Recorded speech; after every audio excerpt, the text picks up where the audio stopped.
Hello good morning दोस्तों। और आज की व्लॉग की शुरुआत हो रही है मेरे अपने घर से। और आज घर में काफ़ी बारिश हुई थी खोड़ा में, और मैं बारिश होने के बाद मैंने भी खूब नहाया। उसके बाद पीछे बच्चे भी नहा रहे थे।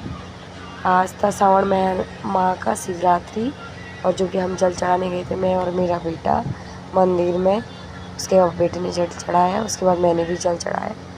जल चढ़ाने के बाद गाइस मैं आ रही थी घर को, और देख सकते हो आप यहाँ पे पानी काफ़ी भरा है, देखो नीचे को। और उसके बाद मैं थोड़ा बाहर घूमने चली गई। घूमने के बाद मैं आई अपने घर में। घर में आने के बाद थोड़ी देर में मैं चले गए थे अपने फ्रेंड के वहाँ।